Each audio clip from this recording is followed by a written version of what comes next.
Hello বন্ধুরা, সবাই কেমন আছেন? আশা করছি সবাই ভালো আছেন, ভালো থাকবেন। বন্ধুরা, আজকে এই যে কুকিং হয়েছে নিতার চ্যানেলে, আজকে তরকারি হবে। বেগুন দেখছেন, এখানে বেগুন আছে একটা, আলু আছে একটা, এটা টমেটো আর এক বাটি বড়ি নিয়েছি। এই আলু বেগুন বড়ি দিয়ে চচ্চড়ি করব। তো কীভাবে করবো সেটাই আর কি দেখবেন। ফিরে আসছি রান্নায়। বেগুনগুলো কেটে নুন জলে ভিজিয়ে রাখতে হবে, নাহলে মানে গাল টাল সব চুলকায়, অ্যালার্জি হয়। তো ওই জন্য কেটে নুন জলে ভিজিয়ে রাখবো। ঠিক আছে, ফিরে আসছি রান্নায়। এখন বেগুনটা কেটে নিয়েছি, এবারে নুন জলে ভিজিয়ে রেখে দেবো। বেশি করে নুন দিয়ে দিচ্ছি।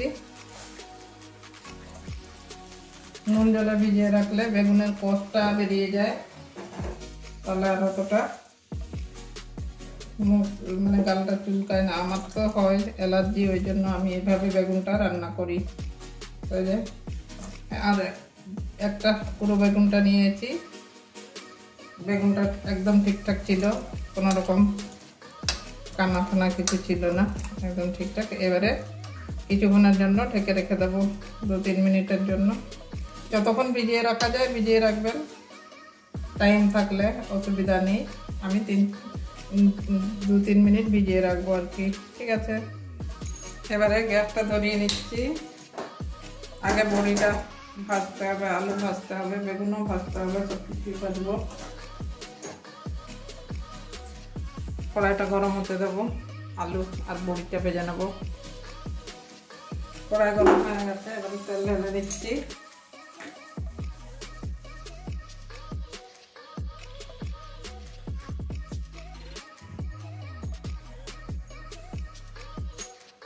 তেল গরম হয়ে গেছে, তেলের থেকে ধোঁয়া উঠছে। এবারে বড়ি কটা আগে ভেজে নেবো।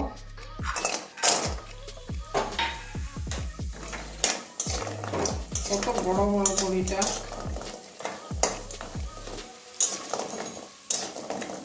ভালো করে বড়িটা ভাজতে হবে, অনেক বড় বড় হচ্ছে, একটু লাল লাল করে ভাজতে হবে।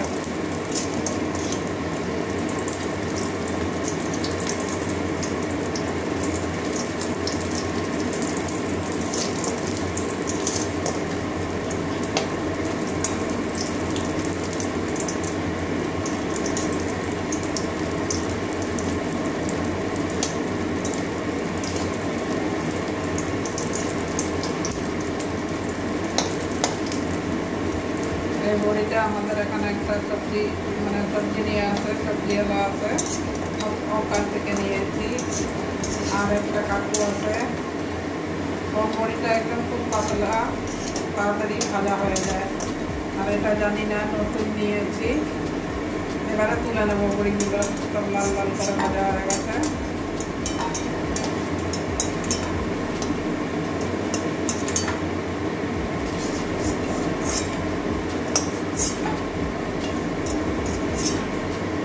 এই তেলের মধ্যে আলুটাও ভেজে নেবো। আলুটা ধুয়ে নিয়েছি কেটে, আলুটাও একটু ছোটো ছোটো করে কেটেছি, কারণ বেগুন নরম জিনিস, বেগুন তো তাড়াতাড়ি সিদ্ধ হয়ে যায়। আগে বড়ি আর আলুটা ভেজে নিচ্ছি।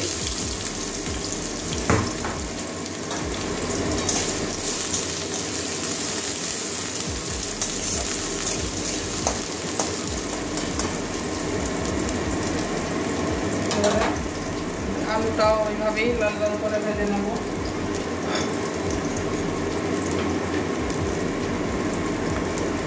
নুন দিয়ে দিচ্ছি, তাহলে আমার আলুটা তাড়াতাড়ি সিদ্ধ হয়ে যাবে। মানে ঢাকা দিয়ে হাফ সিদ্ধ করিয়ে নিতে হবে। এবারে ঢাকা দিয়ে দেবো, ঢাকা দিয়ে দিয়ে আলুটা ভেজে নেব।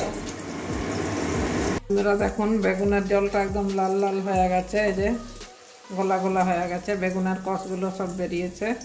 তো এবারে আবারও একটু সাদা জল দিয়ে ধুয়ে তারপরে আবারও নুন মাখিয়ে রেখে দেবো। তো তখন আলুটা আমার ভাজা বসিয়ে দিয়েছি, ভাজা হচ্ছে। এবারে ঢাকনাটা খুলছি, আলুটা ভাজা হয়ে গেছে কিনা, কতটা ভাজা হয়েছে। একদম অল্প মিডিয়াম আছে ভাজছি। এই দেখুন, আলুটাও আমার ভাজা হয়ে গেছে। এই যে এবারে ঢাকবো না, এমনি ভাজবো, আর একটুখানি ভাজবো। আলুটা ভাজা হয়ে গেছে, এবারে আলু আমি তুলে নিচ্ছি।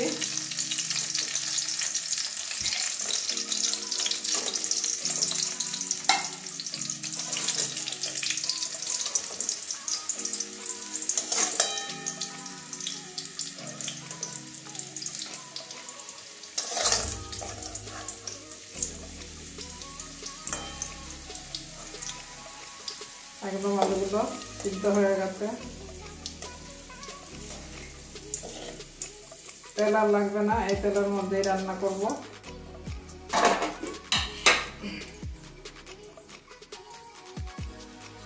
ফোড়নে একটা শুকনো লঙ্কা ভেঙে দিচ্ছি,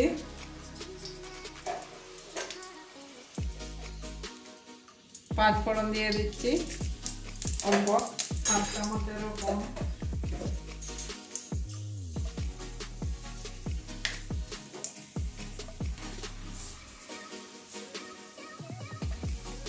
কালো জিরে একটু দিয়ে দিচ্ছি, কালো জিরে 5 ফোড়নে কম থাকে, ওই জন্য একটু এটা কালো জিরে, শুধু কালো জিরে ফোড়ন দিয়েও করা যায়, গন্ধটা খুব ভালো লাগে। ফোড়নটা ভাজা হয়ে যাক, একটা ফোড়ন থেকে সুন্দর 5 ফোড়ন শুকনো লঙ্কা কালো জিরের গন্ধটা বেরোবে। এবারে রসুন একটা এই যে ভেঙে দিয়েছি, রসুন দিয়ে দেবো, 2 কোয়া রসুন থেতো করে দিয়ে দিচ্ছি। এই যে 2 কোয়া রসুন দিয়ে দিচ্ছি। রসুন পেঁয়াজ ছাড়াও হয়, আমি পেঁয়াজ রসুন দিয়েই করছি। রসুনটা ভাজা হয়ে গেছে, এবারে কাঁচা লঙ্কা পেঁয়াজ কুচি দিয়ে দেবো।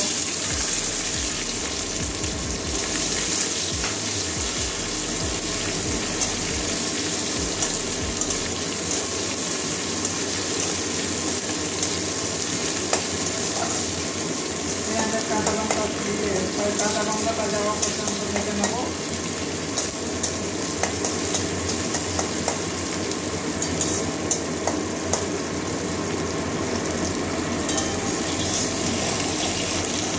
পেঁয়াজটা ভাজা হয়ে গেছে, এই যে বেগুনটা এবারে দিয়ে দিচ্ছি, আবারও নুন মাখিয়ে রেখে দিয়েছিলাম।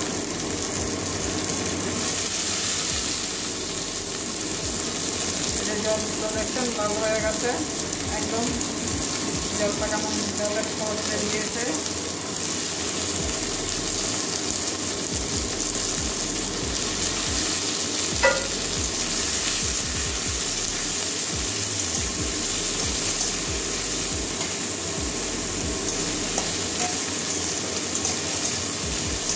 এবারে বেগুনটা ভেজে নেব, একটু লবণ তো দেওয়া আছে বেগুনে।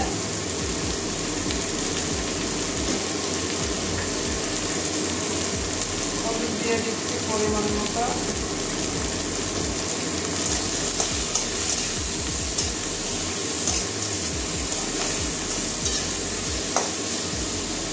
এভাবে চটচট করে হলে ভালো লাগে খেতে।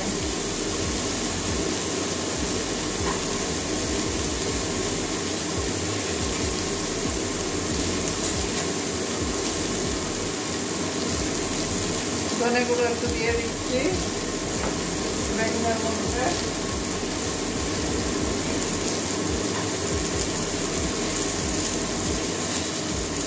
জিরে গুঁড়ো একটু অল্প দিয়ে দিচ্ছি। ভালো করে কষিয়ে নেবো বেগুনের সঙ্গে মশলাগুলো।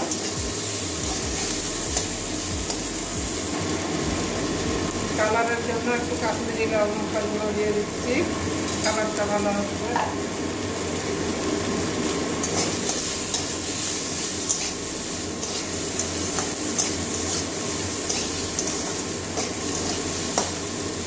এবারে বেগুনটাও ঢেকে দেবো, একদম মিডিয়াম আছে, বেগুনটাও ঢেকে দিচ্ছি।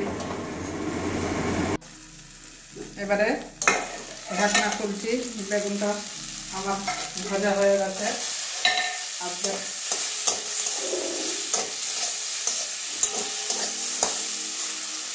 এখন বেগুনটাও ভাজা হয়ে গেছে, নরম হয়ে গেছে।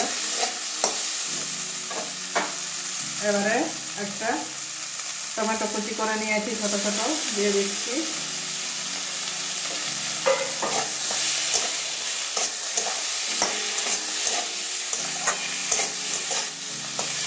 এটা ভালো করে ভেজে নেবো। এবারে আলু ভাজাও দিয়ে দিচ্ছি, আলু যেটা ভেজে রেখেছিলাম।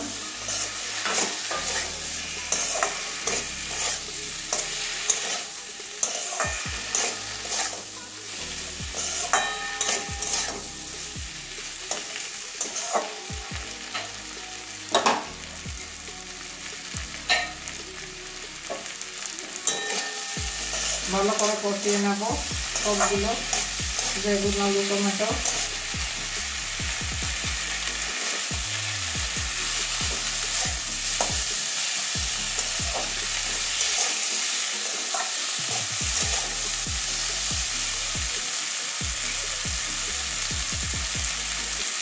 হালকা একটুখানি জল দিয়ে দেবো।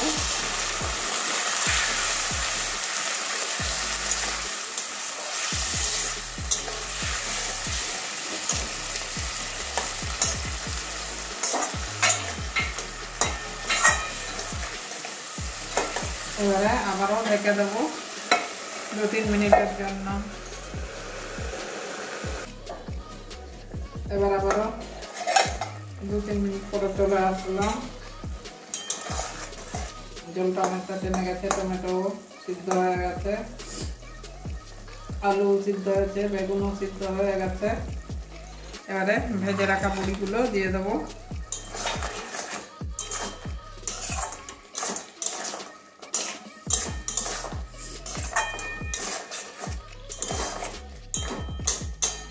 একদম লো আঁচে আবারও কিছুক্ষণের জন্য, আবারও 2-3 মিনিটের জন্য ঢাকা দিয়ে রাখবো, কারণ বড়িটা এইমাত্র দিলাম, বড়িটা সিদ্ধ হতে টাইম লাগবে।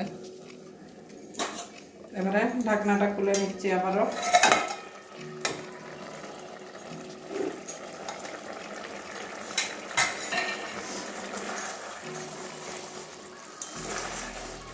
এখন আমার বেগুন চচ্চড়ি, বেগুন আলু বড়ি দিয়ে চচ্চড়ি হয়ে গেছে।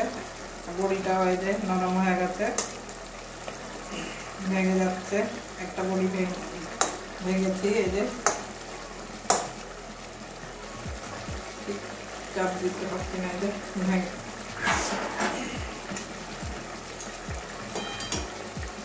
এরকম বড়িটাও আলুটাও সব ভেঙে যাচ্ছে। এই যে বড়িটা আর একটু পুরোপুরি নরম হয়ে গেলে একদম গলে যাবে, ওই জন্য একটু শক্ত শক্ত থাকতে বড়িগুলো নামিয়ে নেব, গোটা গোটা থাকবে।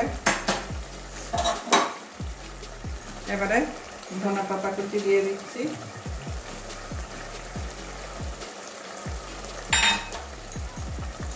আর মিশিয়ে দেবো ভালো করে।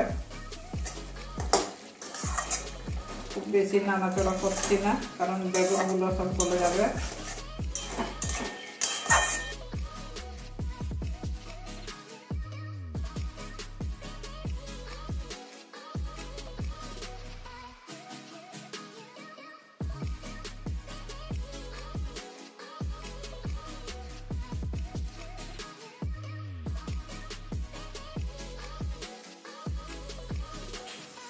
এবারে আবারও ঢাকনা খুলে নিচ্ছি।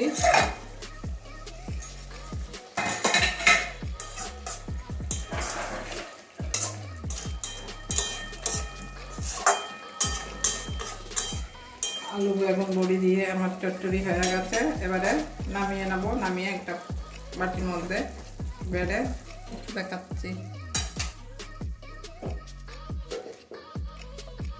আলু বেগুন চচ্চড়ি আমার হয়ে গেছে বন্ধুরা।